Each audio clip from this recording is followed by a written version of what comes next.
මම ඔබතුමා මේ ශ්‍රී ලංකා පොදු ජන පෙරමුණ නියෝජනය කරමින් වැඩසටහනට සහභාගී වෙන අවස්ථාවේ කැමැති පැහැදිලි කරගන්න කාරණාවක්. මොකද මේ දූෂණ විරෝධී පනතට අනුව ඔබතුමා නීතිඥවරයෙක් ඔබ මේ ගැන ඉතාම හොඳින් දන්නවා විය යුතුයි.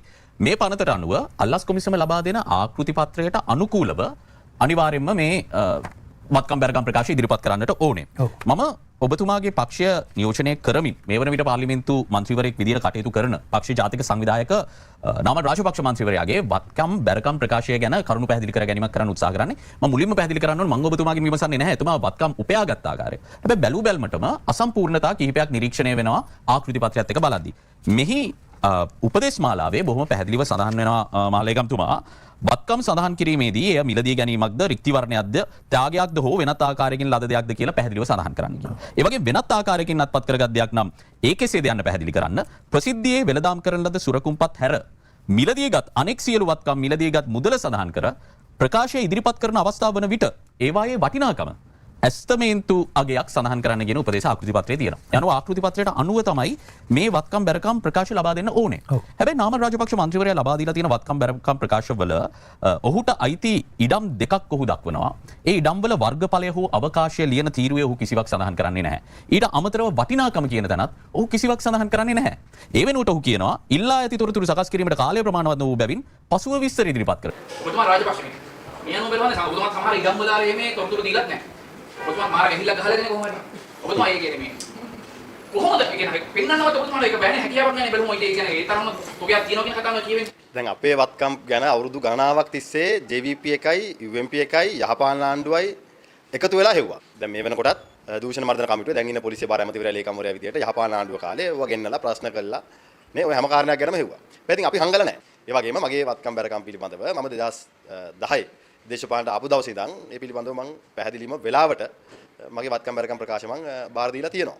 හැබැයි අද සමහර අයට පටලැවිලා මගේ මේ නෝනගේ වත්කමුත් මගේ පිට දාලා කතාව හදන්න උත්සාහ කරනවා. ඉතින් සමහරු ඉන්නවා පාර්ලිමේන්තුවේ තමන්ගේව නෝනගේ නම් වලට ලියපු. මේ වගේම අපි වගේ අයත් ඉන්නවා කසාද බැඳලා පස්සේ නෝනගේ පරම්පරාවෙන් නෝනට හම්බෙච්ච තියෙන අයත් ඉන්නවා. ඔතන හිට බොරුවක් වගේ දැන් පැහැදිලිව පේන්නේ කියන්නේ. ඡන්දයක් කියන්නේ ගියාම මාර විදියට වියදම් කරනවා. කෝටි ගණන් වලින් වියදම් කරනවා. දැන් සාමාන්‍ය අරලෝ වැලුවකින් තමයි කියන්නේ දැන් පහුගිය කාලේ මේ වර්තමාන ආණ්ඩුවේ කට්ටියගේ ලිස්ට් එක බැලුවාම ඔබතුමාගේ ලිස්ට් එක බැලුවාම නිකන් මේ නිකන් අර අහසයි පොළොවයි හරි මේක සමහර ඉඩම් වල දීලත් නැහැ. සමහර වාහන වල ගණන් දීලත් නැහැ. ඒතකොට සම්පූර්ණ බොරුවක් කියලා පේන්නේ නැද්ද දැන් මේ පහුගිය කාලේ කිව්ව කාරණාත් එක්ක බැලුවාම ඔබතුමා තනිකර බොරුවක් කියනවා කියලා තේරෙන්නේ නැහැ. තනිකර ඔබතුමා කියන්නේ බොරු නේ විචාරම් කියන පහුගිය අවුරුදු 10ක් තිස්සේ ඔබතුමාට මේ වගේ කණක් තියෙන විදියක් නැහැ නේ. දැන් සාමාන්‍ය කියන අර විවිධ හින්දා බඩ කියපු මිනිස්සු අතරේ ඔබතුමා තින්නේ කියන්නේ ලොකු දයවද්දක් හම්බෙලා පිටර නැහැ කරන ඒ වගේ නේ. අවංකව ගත්තොත් ඔව්. ඇත්ත. මොකද මගේ බිරිඳගේ පවුල මට වඩා අපිට වඩා හොඳ ව්‍යාපාරික පවුලක්. බිරිඳගෙන් රන් කරනවා ඒ වගේ එහෙම කියන්නේ සම්මේ නේ අපි. එහෙම පින තියෙන්නේ නැතුනේ. විතර ඔබතුමා මේ ජොබ් එක කරේම නැහැ. හවුද මමද යාද?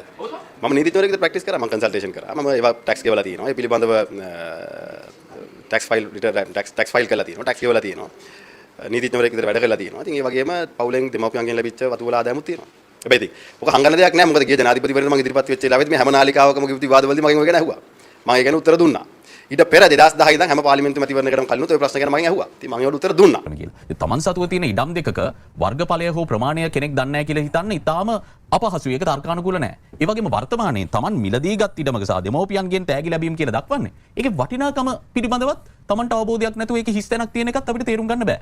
ප්‍රශ්නය මේක නීතියට පටහැනි මොකද ආකෘති පත්‍රයෙන් සම්පූර්ණ කරන්නේ. ඔය කියන්නේ මිලදීගත් ඉඩමක් සම්බන්ධයෙන් වෙන්න බෑ. දැන් ඔබ බලාගෙන බොරු කියනකොට මේ ඉතින් ඔහු දක්වලා තියෙනවා එල්.එන්. රාජපක්ෂ ලක්ෂ්මන් නාමල් රාජපක්ෂගේ නිශ්චල දේපල යටතේ ඉඩමක් ඔහු දක්වනවා මිලදී ගැනීම විදියට. එහිත් ඔහු වටිනාකමක් දක්වන්නේ නැහැ. ඊට ඉහළින් ඔහු කියනවා ඉඩමක් තියනවා කියලා දෙමව්පියන්ගෙන් තෑගි ලැබීම විදියට එහිත් වටිනාකමක් දක්වන්නේ නැහැ. මේ දෙකටම දැන් තෑගි ලැබිච්ච එකටත් වර්ගඵලයක් තියෙන්න එපයි ප්‍රමාණයක් තියෙන්න එපයි.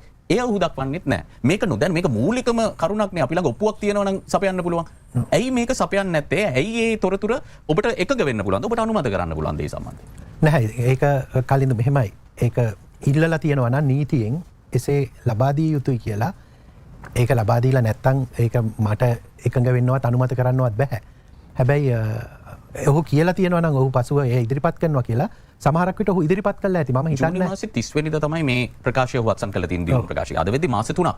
ඉතින් වෙබ් අඩවියේ තියෙන අවසාන නෑ වෙබ් අඩවිය නිසි පරිදි යාවත්කාලීන වුණාද කියන ප්‍රශ්නේ තියෙනවා. ඒක මොකද නාමල් රාජපක්ෂ මැතිතුමාගෙන් ඒක ගැන හරියට කරගැනීමක් නැතුව මං සම්බන්ධයෙන් කාරණයක් කියන එක හරි නැහැ. නමුත් මං හිතනවා ඔය මේ කාරණේ මේ වන විට දැනුම් දීලා ඇති කියලා. නමුත් යාවත්කාලීන වෙලා නැහැ කියන සිතුවිල්ල තමයි මගේ තියෙන්නේ. ඒක ඔහුගෙන් පැහැදිලි කරගන්න ඕනේ. ඒ ඔහුගෙන් පැහැදිලි කරගන්න නැති නිසා නමුත් ඔහු වාහන දෙකක් සම්බන්ධයෙන් කියලා දිනා. ඒ තීරුව නම් ඔහු කියන්නෙත් නෑ මම පසුව පැහැදිලි කරන්නම් කියලා කියන්නෙත් නෑ. එවැනි දෙයක් කියන්නෙත් නැතුව ඔහු වටිනාකම දක්වන්නේ නෑ. මේ ප්‍රශ්නේ අහනකේම අරමුණ මාලකම් තුන. මොකද මේ දිනාගත්ත අයිතිය පක්ෂ විපක්ෂ සියලුම දේශපාලන අධ්‍යයන හරියාකාරව ඉදිරිපත් කරනවා කියන ප්‍රශ්නය සිවිල් සමාජයේ ප්‍රශ්න කළ යුතු නිසා. අනිවාර්යෙන් ඒ කියන්නේ දිනාගත් අයිතිය කියන්නේ ඒ මේ පනත ගේන්න මහජන යෝජනා හැටියට අපි තමයි අත උස්සලා ඒක අනුමත කරේ. මං හිතන්නේ ඒ වෙලාවේ මේ ඔය වත්මන් මට මතක හැටියට මට 100% කියන්න බෑ මට මතක හැටියට වත්මන් ජනාධිපතිතුමා සහ ඔය ඒ කියන්නේ ජනතා විමුක්ති පෙරමුණේ හිටපු තුන් දෙනා ඔයට සම්බන්ධ වුණාද නැද්ද කියන කාරණේ සම්බන්ධයෙන් මට පොඩි ගැටලුවක් තියෙනවා. හැබැයි අවසාන වශයෙන් ඡන්ද විමසීමකින් තොරව සම්මත වූ පනතක්. දූෂණ විරෝධී පනත. වෙන්නේ මට ඒක ගැන නිවැරදි මතකයක් නැහැ. කොහොමද දැන් දූෂණ විරෝධී පනත ගැන කතා කරද්දිත් කියන්න ඕනේ ඔබතුමාලට කිසිසේත්ම දෙන්න ඕනේ ක්‍රෙඩිට් එක මුළුමනින්ම අහිමි කරනවා නෙමෙයි. හැබැයි IMF එක කරපු governance diagnostic assessment එක ඇතුලේ තමයි ඔවුන් ඩෙඩ්ලයින් එකක් විදිහටම අපිට දෙන්නේ. මේක සැපිරුවේ නැත්තම් මේ වැඩසටහන තුල ඉදිරියට යන්න බෑ කියලා එයත් යම්කිසි ආකාරයක බලපෑමක් කරගෙන තමයි ඉදිරිපත් කරන්න සිද්ධ උනේ. බලපංකරු නමුත් මහානවනේ. මම ඊළඟ ප්‍රශ්නය සඳහා උපුටා ගන්නවා ජනාධිපති කාර්යාලය සහ අග්‍රාමාත්‍ය කාර්යාලයේ වියදම් වාර්තාවල දත්ත කිහිපයක්. මේ වෙද්දිත් ජාතික මාධ්‍ය මේ වන විට මේක වාර්තා කරලා තියෙනවා. 2021 අවුරුද්දට අපි යන්නේ. මුලින් 2021 අවුරුද්දේ මහින්ද රාජපක්ෂ මහත්මයාගේ විජේරාම නිවස අලුත් වැඩියා කරන්න අග්‍රාමාත්‍ය කාර්යාලය වියදම් කරනවා 25 කෝටි 21 ලක්ෂ 24978ක්. කොවිඩ් වසංගත වෙලාවේ එම නිවාසය අලුත් වැඩියා කිරීම සඳහා මිලියන 400යි කෝටි 40යි අලුත් වැඩියා කරන්න. එයි පනතේ තියෙනවා ජනාධිපතිවරයාට නිවසක් හිමි යුතුයි. හැබැයි නිවසේ ප්‍රමාණය අලුත් වැඩියා කිරීමේ වටිනාකම තියෙන්නේ හෘද සාක්ෂියත් එක්ක. ඒකට සීමාවක් නැහැ. හැබැයි දන්නවා පාලකෙක් මොන වගේ වෙයිද කියලා. හැබැයි පාලකයා මොකද්ද කරේ? අන්නේ නීතියේ සීමාව උපයෝග කරගෙන වර්ග අඩි 30000 33000ට ආසන්න නිවසක ජීවත් වෙනවා. සාධාරණයි. එහෙම ජනතාවගේ ධනෙ අතිශය සුඛෝභෝගී නාස්තිකාර ජීවිතයක් ගත කරන්න. දේශපාලකයට අයිතියක් නැහැ. ඒ පරිවර්තන අවශ්‍යයි මේ රට කරන්න. 2022කට යනවා. 2022 ඒ නිවසම අලුත් වැඩියාවට අග්‍රාමාත්‍ය කාර්යාලය වියදම් කරනවා 18 කෝටි 15 ලක්ෂ 20617ක්. 2023 අවුරුද්දේ අග්‍රාමාත්‍ය කාර්යාලය ඒ නිවසටම නැවත වියදම් කරනවා 3 කෝටි 88 ලක්ෂ 83477ක්. ඒ අගමැති කාර්යාලය. ජනාධිපති කාර්යාලය 2021 ඉඳන් 2023 දක්වා අවුරුදු 3ට මේ විජේරාම නිවස අලුත් වැඩියා කරන්න වියදම් කරනවා 3 කෝටි 75 ලක්ෂ 61165ක්. මුළු වියදම ගත්තම අවුරුදු 3ක් තුල අලුත් වැඩියා කරන්න නිවස අලුත් වැඩියා කරන්න 51 කෝටි 90238ක්. ජනතාවගේ බදු මුදල් වලින් කෝටි 51ක් අවුරුදු 3ක් ඇතුළත නිල නිවසක් අලුත් වැඩියා කරන්න යොදවද්දී ඒ රාජපක්ෂ වරුන්ගේ රාජපක්ෂ පාලන සමයේ තිබුණු දේශපාලනයේ නාස්තිකාර සංස්කෘතිය බොහොම පැහැදිලිව එළියට පේන අවස්ථාවක් නෙමෙයිද මේක? නෑ ඒක වෙනත් විදිහකටත් අර්ථ නිරූපණය කරන්න පුළුවන් කන්දු. ඒ කියන්නේ ඔතරම් අලුත් වැඩියා කරන්න තියුණා නම් ඒ කියන්නේ මහින්ද රාජපක්ෂ මැතිතුමාට ලබා දීලා තියුනේ කොයි ආකාරයේ නිවසක්ද කියලා. ඒ කියන්නේ ජනාධිපතිවරයෙක්ට වාසය කරන්න නුසුදුසු නිවසක් ලබා දුන්නා කියන කෝටි 51කින් කොළඹ එතුමාට ඉන්න ඉතාම ගැලපෙන නිවසක් හදලා දෙන්න තිබුණා. නෑ ඉතින් මේ කෝටි 51ක් කියන්නේ සෙල්ලමක් නෙමෙයිනේ. මේක කලින්දු මෙන්න මේ විදිහට හිතන්නකෝ. ඔය ඇස්තමේන්තු කළා ඔව හදන්නේ අග්‍රාමාත්‍යවරයවත් ජනාධිපතිවරයවත් මහින්ද රාජපක්ෂ මැතිතුමාවත් නෙමෙයි. මේක රජයේ යම්කිසි ක්‍රියාවලියක් තුළ ටෙන්ඩර් කැඳවීමකින් පසුව යම්කිසි ඇස්තමේන්තුවක් සකස් කළා ඔවුන් විසින් හදන දෙයක්. එතකොට මේ හැබැයි උන්ට දැනුවත් වෙන්න පුළුවන් නේ කොයිතරම් මුදලක් වැය වෙනවද කියලා. ඒක තමයි. එතකොට ඒ යන මුදල තමයි වියදම් කරලා තියෙන්නේ. ඊට පස්සේ ඔය නිවස අලුත් වැඩියා කරේ මේ නිවස අලුත් වැඩියා කිරීමනේ. එතකොට ওই නිවස අද තියෙනවනේ. ඒක රජයේ සතුයිනේ. ඔය අලුත් වැඩියා කළා ඒකනේ ඔකට කොච්චරද කෝටි ගානකට ඔක දෙන්න පුළුවන් කියලා මේකනේ දැන් ඔය ඒ වියදම් කරපු මුදල මහින්ද රාජපක්ෂ ගෙදර අරන් ගියේ නෑනේ. හරි. ඔය තර්කයට ඒක එක්තරා ආකාරයකට කිසිසේත්ම තර්කානුකූල නොවන තර්කයක් වෙන්නේ මහලේකම්තුමා. මොකද 2021 එතුමා අගමැතිතුමා. එතුමාට අරලියගහ මන්දිරෙත් තිබුණා. එතුමා 2021 අරලියගහ මන්දිරේ ඉන්න ගමන් 2021 කියන්නේ මේ රට අපායකට තල්ලු වෙමින් තිබුණු අවුරුද්දක්. එතකොට එතුමාට නිවසක් තියෙන ගමන් එතුමා විජේරාම නිවසත් කැබිනට් අනුමැතියකින් මේ විදිහට තමන්ගේ නිවසක් විදිහට කරගෙන ඒකට අලුත් වැඩියා කරන්න මේ වියදම යද්දී කෝටි 25ක් 2021 ඇතුලේ 2022 කෝටි 18ක් ජනතාව ගත්තම තෙල් පෝලිං වල ඉන්නවා ජනතාව පෝලිං වල මිය යමින් ඉන්නවා ජනතාවට දවසකට පැය 10කට වඩා විදුලිය නැහැ ඊට පස්සේ ජනතාවගේ දරුවන් කිරිපිටි ටික නැතුව අඬන හැටි බලාගෙන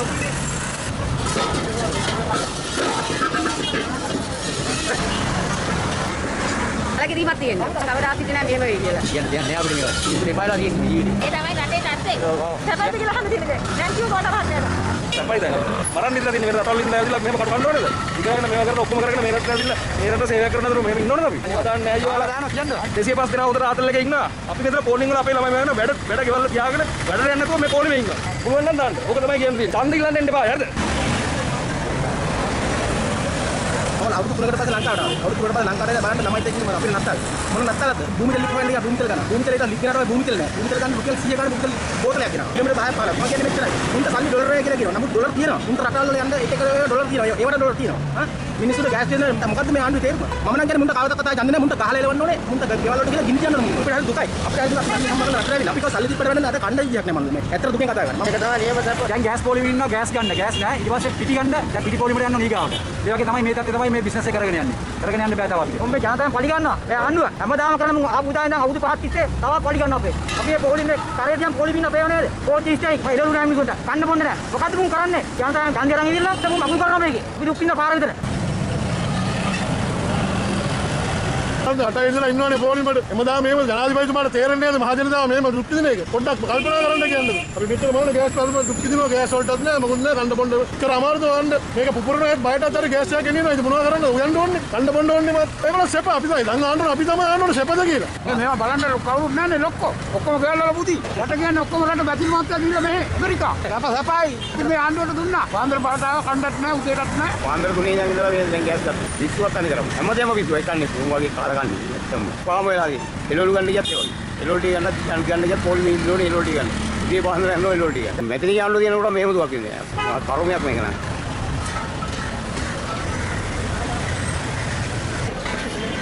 එතකොට රටේ අගමැතිවරයා කරන්න ඕනේ තමන්ට මේ අරලියගහ මන්දිරයක් තියෙද්දි තව නිවසක් මේ විදිහට කෝටි 25කුයි 18කුයි දීලා ඒ අර්බුදයේ උච්චතම අවුරුද්දක ඇතුලේ ඒකට අලුත් වැඩියා කිරීම විශේෂයෙන් මෙතන තියෙන 1 කෝටි 43 ලක්ෂයක් වියදම් කරලා එස්කලේටර් එකක් හයි කරනවා. මේ රටේ මිනිස්සු දවසකට පැය 10ක් කරන්ට් එක නැතුව ඉඳිද්දි එතුමාගේ නිවසට එස්කලේටර් එකක් හයි කරන එකද ප්‍රමුඛතාවය. ඒක ඒ ගෙදර තියනවා කියන එක හරි. අපි කෝ ප්‍රමුඛතාවය. ඒක ඔබ ඒක මම ඔය ඔබ කියන තරම්ම මේ ඔය ක්‍රිටිකල් කියන්නේ මේ විවේචනාත්මක ආකාරයකින් මම ඒක දකින්නේ නැහැ කලින්දු. මෙන්න මේ කාරණේ උඩ අපි දන්නවා මහින්ද රාජපක්ෂ මැතිතුමාට ඔය කියන කාලේ යම්කිසි අපහසුතාවයක් තිබුණා. ඔහුට පඩි නගින්න අපහසුතාවයක්. එතකොට අරලියගහ මන්දිරේ හෝ වෙනත් කිසිම තැනක හෝ ඒ තිබිච්ච අපහසුතාවයේ මත තමයි එතුමාට ඒ අවශ්‍ය ඒ පහසුකම සපයගන්නේ. රටේ සාධාරණ මිනිසෙක්ගේ දෘෂ්ටි කෝණයෙන් ඔබතුමාට මේ කෝටි 51යි මේ තරම් අර්බුදකාරී රටක ඉඳිද්දි මේ කරපු වියදමයි සාධාරණීකරණය කරන්න පුළුවන්. ඒක සාධාරණීකරණය කරනවා කියන කාරණේම නෙමෙයි කලින්දු. ඒ කියන්නේ ඒක ඔබ ඔය කියන දෘෂ්ටි කෝණයෙන් බැලුවොත් ඒක අසාධාරණයි කියලා කියන්නත් පුළුවන්. හැබැයි ඒක අසාධාරණයි බැලු බැලමට. නෑ ඒක තමයි. ඒක හැබැයි ඒ අවස්ථාවේ ඇතිවෙච්ච අවශ්‍යතාවය කියන කාරණේයි ඊට පස්සේ අනිත් පැත්තෙන් අපි මේ විදිහට ඔබතුමා නිවසට ගිහිල්ලා තිනේ. මම ගිහින් තියෙනවා. ඒ නිවසේ ඔය කියන තරම් මහා මේ නෑ ඒක අපි දැකලා නෑනේ.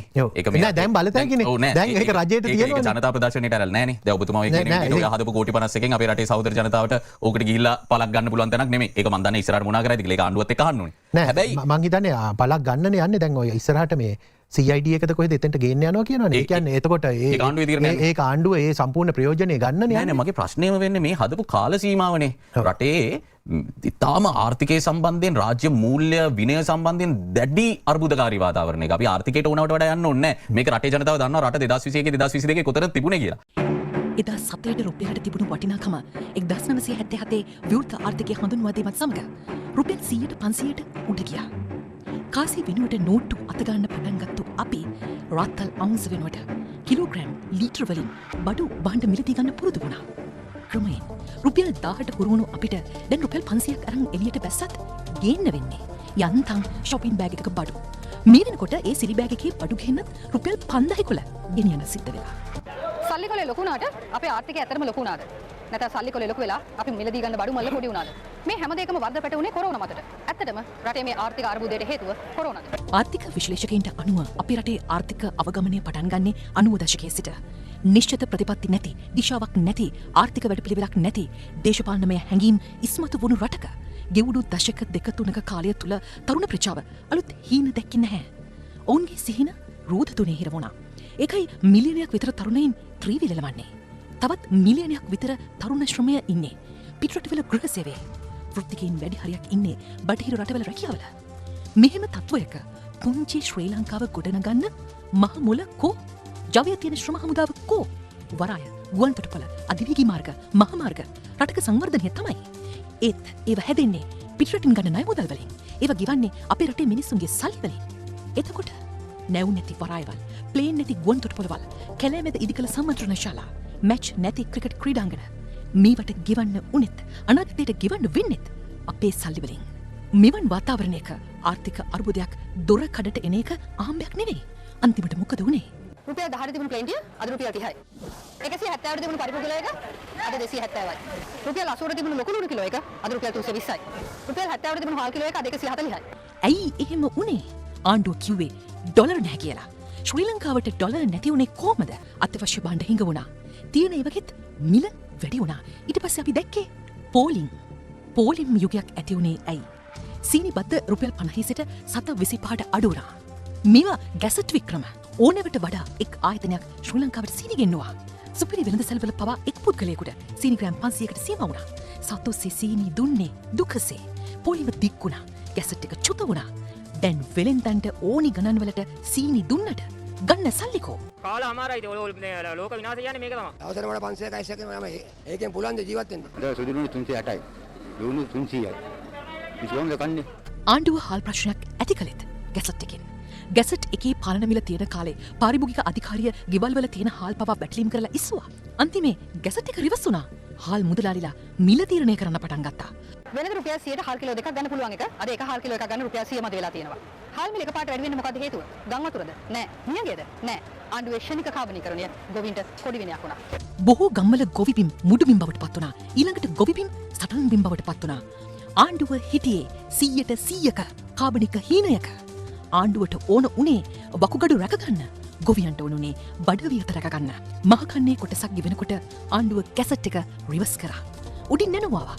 ඒ ඉන්දියාවෙන් මුහුදෙන් භාවිතයට නුසුදුසු පොහොර නැවක්ම ආවා. ගොවින් පොහොර ඉල්ලලා තවමත් පාරි රස්ತೆ අඩු වෙනවා. අන්තිම ප්‍රතිඵලය වුණේ වී ගොවිතැන් කරන බොහෝ තැන් මුඩුබිම් වීම. උඩරට එළවලු ආර්ථික මධ්‍යස්ථානවල හිඟ වුණා. තවාණයි මැස්සයි අතර තිබුණු එළවලු මිල පොළොවෙන් අහසට ගියා. යන්තම් එළවලු මිල පොළොවට ආවේ ගැසට් රිවර්ස් වුණාට පස්සේ. කොවිඩ් නිසා ආර්ථිකය වැටුණු බව කියන ආණ්ඩුව මුදල් අච්චු ගන්න පටන් ගත්තා. සල්ලි නැති යද්දම ප්‍රශ්නේ ආවිත. මේ රටේ අතිගාල දෙනවා නම් අපි මේ සල්ලි ටික අරන් යනවා. සල්ලි අච්චු ගැසීම හරහා රටක ආර්ථිකයක් නංවන්න පුළුවන්ද? එහෙමනම් වෙනසෙලාව සිම්බාබ්වේ රාජ්‍යයට මොකද උනේ? අධික ලෙස මුදල් මුද්‍රණය කිරීම හරහා සිම්බාබ්වේ රාජ්‍යයේ උද්දමනය වරක 110ට වඩා වැඩි වුණා. මුදල කොච්චර පසුබෑවද කිව්වොත් ඩොලර් මිලියනයේ නෝට්ටු පවා සිංගප්පූරුවේ මුද්‍රණය කෙරුණා. මිනිස්සුන්ට භාවිතා කරන්න ප්‍රමාණවත් තරම් භාණ්ඩ හා සේවා තියෙනවද කියලා හොයන්නේ නැතුව සල්ලි අච්චු ගැහුවොත් රටක ආර්ථිකය විනාශ වෙන්න පුළුවන්. දැන් අපි යන්නේ කොහටද? ඩොලර් එන ක්‍රම සකස් කරන්නේ නැතුව කොවිඩ් වලට පව් පැටවීමෙන් ආර්ථික අවපාතයෙන් ගොඩ එන්න පුළුවන්ද? කොහොමද ඩොලර් එන්නේ? පුද්ගලයෙක් ගැලවෙන්න බැරි ණය උගලක වැටෙනවා වගේ තමයි. දන්න කියන අය හම්බෙලා හිටන් අනේ කොහොම හරි අපිව බේරගන්න මේ කීයක් හරි දෙන්න කියලා එකෙන් ඉල්ලනවා. ඉතින් ඒ වගේ මට්ටමකට රට වැටෙනාම කොහොමද අපි එළියට එන්නේ? අපිට එළියට එන්න තියෙන ක්‍රමය ආයෝජන වැඩි කර ගැනීම, අපනයන වැඩි කර ගැනීම. ණය ගැනීමෙන් නෙමෙයි. ඉතින් මේ ලෝකෙන් උතුම් රටට එන්න ඇයි අපේ ආයෝජකයෝ බය වෙලා ඉන්නේ? මොනවා යුද්ධය වුණාට පස්සේ ආයෝජකයෝ විශාලයෙන් මේ රටට ආවා. ඇවිල්ලා හැබැයි ආපහු හැරිලා ගියා. ඇයි ඒගොල්ලෝ බිලියන 50ක් අරගෙන ඉන්දියාවට ගියේ? බිලියන 90ක් අරගෙන සිංගප්පූරුවට ගියේ? ඇයි අපිට අපනයන වැඩි කරගන්න බැරි? ඒකට අවශ්‍යයි ප්‍රතිපත්තිමය වෙනස්කම්. නීතිය බලපාන එක කොටසකට විතරයි. ඒ වගේම නීතිය ක්‍රියාත්මක වෙනවද නැද්ද කියන එක තීරණය වෙන්නේ දේශපාලන තීරණ අනුවයි. නීති ආධිපත්‍යය නැති තැනක වෙළඳපොළ ආර්ථිකය හදනවා කියන්නේ පදනමක් නැතුව ගයක් හදනවා වගේ. මෙන්න මේ දේවල් සඳහා අපි කොයිතරම් දුරට කැප කරන්න සූදානම්ද? මේ සාක්කුව ගැන නෙමෙයි රට ගැන අපිට කොයිතරම් හිතන්න පුළුවන්ද? මෙන්න මේක අනුව තමයි අපිට මේ ප්‍රශ්نين ගැලවෙන්න ඉදිරියේදී හරි පුළුවන් වෙන්නේ. ඔව්. එහෙම තියෙද්දී රටේ මුදල් ඇමතිවරයා 2021 රටේ මුදල් ඇමතිවරයා රටේ මූල්‍ය කටයුතු ගැන ඉතාම හොඳින් දන්න ඇමතිවරයා මේ විදිහට වියදම් කරනට වඩා වියදම් කරන් දේවල් තිබ්බා කියලා රටේ මිනිසුන්ට තේරෙනවා. ඒක කලින්දු මෙහෙමයි. ඔබ ওই කියන තර්කය එක පැත්තකින් ඔබේ පැත්තෙන් ඒක හරි. හැබැයි අපි දන්නේ නැහැ කුමන තත්ත්වයන් යටතේ. මොකද ඒ වෙනකොට රටේ තිබිච්ච තත්ත්වය, රටේ තිබිච්ච ආරවුල්කාරී තත්ත්වය, විවිධ ප්‍රශ්නගත තත්ත්වයන් මේ සියල්ල යටතේ කුමන එක්කම අලුත් ඇඩියාවට බලපාන. එතන ඔබ ගිහිල්ලා තියෙනනේ. එතන මොන හරි මුරකුටි විශාල කිරීමක් නැත්තම් මේ එන අයගේ ප්‍රවේශම් වෙන්න හදපු එකකට කොච්චර ගිහිල්ලා තියෙන්නේ? නෑ එහෙම ඔය කියන විදිහේ මහා ලොකු මේ නැති මේ මුදල් ජනාධිපති කාර්යාලය නිකුත් කරන දත්තනේ. ඔව් ඒක තමයි කලින්දු. එතකොට ඕක කරන්නේ මහින්ද රාජපක්ෂ මැතිතුමා ගිහිල්ලා මේ බාසුන් නැහැ කෙනෙක් දාගෙන සිමෙන්ති ගෙන හැල්ලා ඕක හදන්නේ නැහනේ. නෑ එතුමට තීරණය ගන්න පුළුවන් මේ වෙලාවේ මම මගේ නිල නිවස හදන්නේ මට අරලියගහ මන්දිරෙත් තියෙනවා. ඒ නිසා මම මේක හදන්නේ නෑ. ඒ අපි දන්නේ නැහැ මේ අවස්ථාවේ ආරක්ෂකාංශ විසින් මොන ආකාරයේ උපදේශක් දුන්නද? ඔබ දන්නෙත් නැද්ද ඒක ඔබෙන් අහන්නේ නෑ මම දන්නේ නැහැ. ඒක එතකොට ඒක මහින්ද රාජපක්ෂ මැතිතුමාගේ ආරක්ෂක ප්‍රධානීන්ගෙන් අහන්න ඕන කාරණා. හැබැයි මේ ඉලක්කම කිසි ලෙසකින්වත් එහෙම සාධාරණයි කියලා හිතෙන්නේ නැහැ. මොකද ඔබතුමා ගිහලා තියෙන ඒක තමයි කාමරේ තිබුණාද ඒ නිවසේ? ඒක අපි සමහර දේවල් තියෙනවා කලින්දු අපි එක පාරට බැලුවාම ඒවා සාධාරණයි කියලා හිතෙන්නේ නැහැ. එතුමා දේශපාලන නායකත්වයේ දීපු අවස්ථාවන් වල එතුමාට කිසිම ගෞරවයකින් මම ප්‍රශ්න කරනවා නෙමෙයි. හැබැයි යුද ජයග්‍රහණයෙන් පසුවත් දශක එකමාරක ශේෂපත්‍රයක් තියෙනවා. එහිදී ගත්ත මේ වගේ ප්‍රශ්නගත තීන්දුව తీරන ප්‍රශ්න කළ යුතුයි. එහෙම ගත්තම නෑ ඒ ප්‍රශ්න කිරීමේ අයිතිය රටේ ජනතාවට තියෙනවා. ඒක මම නිවසේට ගිහලා තියෙන කෙනෙක් විදිහට ඒ නිවසේ පහළ මාලේ නිදන කාමර තිබුණාද? මම දන්න තරමින් නම් නිදන කාමර තිබුණේ නැහැ කලින්දු. ඒ නිසා එස්කලේටරයක් අවශ්‍ය වුණා කියන එක හිතන්න පුළුවන් එහෙම වුණොත්. ඔව්. එහෙමද ඔබ යෝජනා කරන්නේ? මම දන්න තරමට නම් පල්ලෙහා නිදන කාමර එකක්වත් තිබුණේ නැහැ. දැන් ඔබ බලාගෙන බොරු කියනකොට කොහොමුණත් දැන් මේ වියදමත් එක්ක දැන් නාස්තිකාර සංස්කෘතියක හිටියා කියන එක ඔබතුමා එකඟ වෙන්නේ නැද්ද? එකක නොවී ඉන්න පුළුවන්ද මේ වගේ දත්ත කියන්නේ? නෑ කලින්දු ඒක තමයි මම කියන්නේ. ඒක ඔබ මතු පිටින් දකින්න දෙන්නේ කතා කරන්නේ. දැන් ඔබ මට කිව්වා නම් මෙන්න මේ වැනි ප්‍රශ්නයක් මම ඔබෙන් අහන්න යනවා මේ ගැන කරුණු සොයාගෙන එන්න කියලා. මම එහෙමනම් මෙහෙම කුමන තත්ත්වයන් යටතේ මේක කරාද? කුමන තත්ත්වයන් යටතේ මෙහෙම වියදමක් දැරුවද? ඇයි මෙහෙම වියදමක් දැරුවේ? මම ඒ ටික හොයාගෙන ඇවිල්ලා ප්‍රතිපත්තියක් විදිහට අපි කලින් කතා කරලා සාකච්ඡා කරන්නේ නැහැ. ඔව් නෑ ඒක තමයි. ඉතින් ඒක ඉතින් ඒක හරි. මම ඒක දන්නවා. මම මේ ඔබට කියන්නේ. එතකොට ඔබ දැන් මතු පිටින් පෙනෙන දෙයක් ගැන පදනමක ඉඳලා මගෙන් ප්‍රශ්න අහනවා. හැබැයි ඔබ දැන් ඕක සාමාන්‍ය තත්ත්වයක් යටතේ සාමාන්‍ය පුද්ගලයෙක්ට ඔය කාරණේ වැරදි කියලා මමත් පිළිගන්නවා. ඒක අපිට පිළිගන්න වෙනවනේ කලින්දු. හැබැයි මොකක්ද ඒක එහෙම නොවී තියෙන අසාමාන්‍ය හේතු කෝටි 51ක් වෙන්න. නෑ ඒක අපි එතුමාට තියෙන ආරක්ෂක ඒ කියන්නේ තිබුණු ප්‍රශ්නය. ආරක්ෂාව සම්බන්ධයෙන් තිබුණු ප්‍රශ්නය. ඒ සම්බන්ධයෙන් විශේෂ සැලකිල්ලක් දක්වන්න වෙනවා. ඊට අමතරව වෙනත් කරුණු තිබුණාද නැද්ද කියන කාරණේ මම දන්නේ නැතුව මම කොහොමද කලින්දු මේ වගේ ප්‍රශ්නයකට උත්තරයක් ඒ උත්තරේ දෙන්න ඔබ යම්කිසි අඩු ගන්න ඉංගියක්වත් මට කරලා තිබුණා. මෙන්න මේ වගේ කරුණු සම්බන්ධයෙන් කරුණු මේ දැනගත යුතුයි කියලා මට ඔක හොයන් එන්න තිබුණා. මේක බැලූ බැල්මට මේක කරුණු හොයද්දී අපි අධ්‍යයනය කරද්දී තියෙන්නේ 2021 වසරේ මේ ගාන දීලා තියෙන නිවස අලුත් වැඩියා කරන් 2022 නැවතත් කෝටි 18ක් දීලා තියෙනවා. ඊට පස්සේ 2023 තව කෝටි 3ක් දීලා තියෙනවා. ඒ අනාදි වශයෙන් තියෙන්නේ. ඔව් දැන් මේ එකක අලුත් වැඩියා මොකද්ද කියන එක මට දැනගන්න අවශ්‍යයි. ඒක කලින්ද මෙහෙම දැන් ওই අලුත් වැඩියාව කරනකොට ওই අලුත් වැඩියාව සම්බන්ධයෙන් අගමැතිතුමාට තීන්දුව తీරන ගන්න බෑ. හරි? ওই අලුත් වැඩියාව සම්බන්ධයෙන් තීන්දුව తీරන ගන්න එතන කාර්ය මණ්ඩලයේ තීන්දුව తీරන ගැනීමක් සිදු වෙන්නම ඕනේ. එතකොට ඒ සම්බන්ධයෙන් ඉල්ලීමක් කරන්න. කාර්ය මණ්ඩලයට උපදෙස් දෙන්න පුළුවන් අගමැතිතුමාට අවශ්‍ය වුණා නම් මේ නිවස මේ වෙලාවේ අලුත් වැඩියා කරනවට වඩා රටේ මේ මූල්‍ය යොදවන්න අවශ්‍ය කරන දේවල් තියෙනවා කියලා. මොකද මම 2021 ගැන විශේෂ ප්‍රශ්න කරනවා. අරලියගහ මන්දිරය ගැන අපිට කිසිම විවාදයක් නැහැ. තුමා රැඳී සිටියා. තුමා ජනාධිපති කාලේ රැඳී සිටියා. ඊ ආරක්ෂක විධිවිධාන ඉතාම හොඳ තැනක තිබුණා. එතකොට එවැනි පසුබිමක මම ප්‍රශ්න කරොත් ඔබ කොහොමද කියන්නේ මේ වෙලාවෙත් ආරක්ෂක හේතු මත තව නිවසක් අලුත් වැඩියා කරන්න ඕනේ කියලා. ඔව් නෑ අගමැති වුණාට පස්සේ මං හිතන්නේ එතුමා ඒ අරලියගහ මන්දිරේ රැඳී හිටියේ නැහැ. එතුමා එහි විවිධ අවස්ථාවන් වලට බොහෝ සෙයින් සහභාගී වෙච්ච සමහර වෙලාවල් වල සහභාගී වුණා. එතුමා සහභාගී වුණා. එහෙම ගත්තත් මම යන්නේ මේ සාමාන්‍ය පුරවැසියෙක්. ඔබ ඒ අහන ප්‍රශ්නය මට තේරෙනවා. ඒ කියන්නේ එතුමාට තිබුණේ අරලියගහ මන්දිරේ මේ වෙද්දිත් අපි කියනවා මේක සියල්ල සකස් වෙච්ච මන්දිරයක්. ඒ ඔබ අහන ප්‍රශ්නේ මට ඉතා පැහැදිලි කලින්දු. ඒ කියන්නේ ඔබ අහන ප්‍රශ්නේ තියෙන සාධාරණයක් මට පේනවා. ඒ කියන්නේ ඒක සාමාන්‍ය රටේ පුරවැසියෙක් හැටියට ඔබ අහන ප්‍රශ්නේ. හැබැයි මම ඔබට ප්‍රකාශ කර සිටින්නේ ඒ අවස්ථානුගත තත්ත්වය යටතේ ඒක කොහොම කරාද කියන කාරණය අපි නොදැන මේ ගැන මෙතන යම්කිසි මේ අවසන් තීන්දුවකට ආවොත් ඒක ලොකු අසාධාරණයක්. හැබැයි මම ඔබට මෙන්න මේ දේ ඉතා පැහැදිලි. මේ නිවස අලුත් වැඩියා කරන්න ගත්ත හැම ගඩොල් කැටයක්ම වැලියටයක්ම එකක්වත් මැද මුලනට හරි තංගල්ලට හරි මහින්ද මහත්තයා ගෙනිච්චේ නැහැ. ඒක හරිය. ඒවා ඔක්කොම අදටත් රජය සතුව හැමම තියලා තමයි එතුමා ගිහින් ඉන්නේ. නිවැරදි වෙලාවේ නිවැරදි දෙයකට මුදල් වියදම් කරේ සහ වියදම් කර මුදල සාධාරණද කියන තැන ඉඳන් මම ඇහුවේ කොහොමුණත් මගේ අරමුණ මේ සංවාදය මෙතන නතර කිරීම නෙමෙයි. දැන් මම මේ ප්‍රශ්නේ මතු කරපු නිසා මම ඔබෙන් ආරාධනා කරනවා. දැන් ඔබ දන්නවා මේ ප්‍රශ්නේ මතු වුණා කියලා මහජන වේදිකාවක. ඒ අනුව මම ඔබට ආරාධනා කරනවා ඉදිරියේදී එවැනි සුවිශේෂී තත්ත්වයන් තිබිලා තියෙනවා නම් ඒ ගැන රටට පැහැදිලි කරන්න කියලා. මොකද රටේ සියලුම දෙනා මේ සම්බන්ධයෙන් දැනගන්න කැමති. රටේ ජනතාව මේ ගැන කතා වෙනවා. ඔව් නෑ මේ කලින්දු ඔබ කියන කාරණය ඊටාම මං කියන්නේ ඒක ඉදිරියට මං කියන්නේ සාධාරණ පැහැදිලි කරන්නේ. ප්‍රශ්නයක්. විශේෂී අවස්ථාවක් තිබුණා. ඒක ඇත්තටම ඉදිරියට නෙමෙයි මට අදම පැහැදිලි කරන්න තියුණා. ඔබ යම් කිසි ආකාරයක මට අඩු ගානේ ඉංගියක්වත් දුන්නා නම් මේ ඒ නිසා තමයි මම සාධාරණව කියන්නේ දැන් අද මම ඔබට ඒ කියන්නේ ඉගියක්වත් දුන්නේ නැහැ. ඒක අපේ 360 ක්‍රමවේදය නෙමෙයි. හැබැයි මම ඔබට ආරාධනා කරනවා ඉදිරි දින කිහිපෙදී හරි එවැනි විශේෂ අවස්ථාවක් ඔබ කියන විදිහේ සුවිශේෂී අවශ්‍යතාවයක් මතුවනා නම් ඒ කෝටි 51 වියදම් කරන්න. මොන තත්ත්වයක් නැත්තද කොයි ආකාරයෙන් සිදුුනේ කියන කාරණය සම්බන්ධයෙන් පැහැදිලි කිරීමක් සිදු කළ හැකියි. ශ්‍රී ලංකා පොදු ජන පෙරමුණේ මහලේකම් නීතිඥ සාගර කාර්යවසම් මහත්මයාත් එක්ක 360 රැඳී සිටින්නේ. හිටපු ජනාධිපති ගෝඨාභය රාජපක්ෂ, ඒ වගේම හිටපු අගමැති මහින්ද රාජපක්ෂ, හිටපු මුදල් ඇමති බැසිල් රාජපක්ෂ, හිටපු මහ බැංකුව අධිපති අජිත් නිවාඩ් කබ්‍රාල් ඇතුළු පිරිසක් ගරු ශ්‍රේෂ්ඨාධිකරණය විසින් ආර්ථික අර්බුදයේ වගකිව යුත්තන් විදිහට නම් කළ තීන්දුවක් ලබා දුන්නා 2023 නොවැම්බර් මාසයේ. ඒ අනුව මේ වෙද්දී අපිට කතා ඇහෙනවා 2029 ජනාධිපති වෙනවා, සමහරු වැඩ බලන ජනාධිපති වෙන්න බලන් ඉන්නවා. මේ සම්බන්ධයෙන් දේශපාලන සීන තියෙනවා. හැබැයි මේ හැම හීනෙම දකින්න කලින් ශ්‍රේෂ්ඨාධිකරණයම රටේ ආර්ථික අර්බුදයට වග කියන්න ඕනේ කියලා, රටේ ජනතාවගේ මූලික අයිතිවාසිකම් කඩ කළා කියලා තීන්දුව දීලා තියෙන නායකයෝ ඉන්න පක්ෂයක් මුලින්ම ඒ තීන්දුවත් එක්ක සමාව ගන්න ඕනේ නැද්ද? 2019 සිට 2022 දක්වා කාල සීමාවේ ගෝඨාභය රාජපක්ෂ, මහින්ද රාජපක්ෂ සහ බැසිල් රාජපක්ෂ ඇතුළු 7 දෙනෙකුගත් වැරදි ආර්ථික කළමනාකරණ තීරණ හේතුවෙන් මූලික අයිතිවාසිකම් කඩ වී ඇතැයි ශ්‍රේෂ්ඨාධිකරණය අද තීන්දුව කළා. ඒ වැරදි ආර්ථික කළමනාකරණ තීන්දුව හේතුවෙන් රටේ ආර්ථිකය කඩා වැටීම නිසා මූලික අයිතිවාසිකම් කඩ වූ බවට ඉදිරිපත් වූ පෙත්සම්වල තීන්දුව ප්‍රකාශයටපත් කරමි. ශ්‍රී ලංකා විවෘත විශ්වවිද්‍යාලයේ මහාචාර්ය මහිම් මෙන්ඩිස්, වාණිජ්‍ය මණ්ඩලයේ හිටපු සභාපතිවරයෙකු වන චන්ද්‍රාජ් ජයරත්න, පිහිනිම් ශූරයෙකු වන ජුලියන් බෝලිං, ජෙහාන් කනකරත්න සහ ට්‍රාන්ස්පරන්සි ඉන්ටර්නැෂනල් ශ්‍රී ලංකා ආයතනයේ ඇතුළු පිරිසක් මෙම මූලික අයිතිවාසිකම් පෙත්සම් ගොනු කර තිබුණා. පෙත්සම් සලකා බැලුවේ අගවිනිසුරු ජයන්ත ජයසූරිය, බෝනික අලු විහාරේ, විජිත් මලල්ගොඩ, මූර්තු ප්‍රනන්දු සහ ප්‍රියන්ත ජයවර්ධන යන ශ්‍රේෂ්ඨාධිකරණ පංචපුද්ගල විනිසුරු මඩුලක් හමුවේ.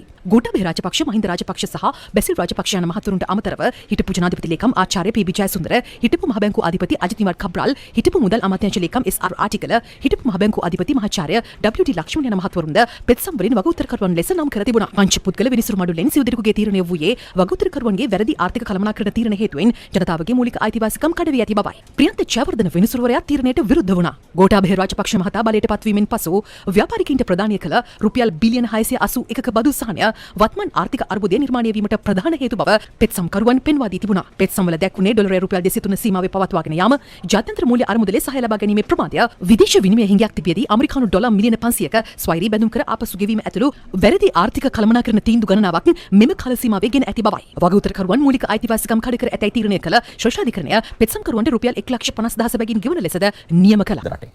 කලින්ද ඔබ ඒ තීන්දුව කියවලා තියෙනවද? මං අහන්නේ මේ මං හිතන්නේ ඔබ ඒක කියවලා. මම කියවලා තියෙනවා මුළුමනින්ම නෙමෙයි සාටික කාලයක් කියවලා. ඒක තමයි. ඒ තීන්දුව හුඟ දෙනෙක් ඒ තීන්දුව කියවලා නැහැ.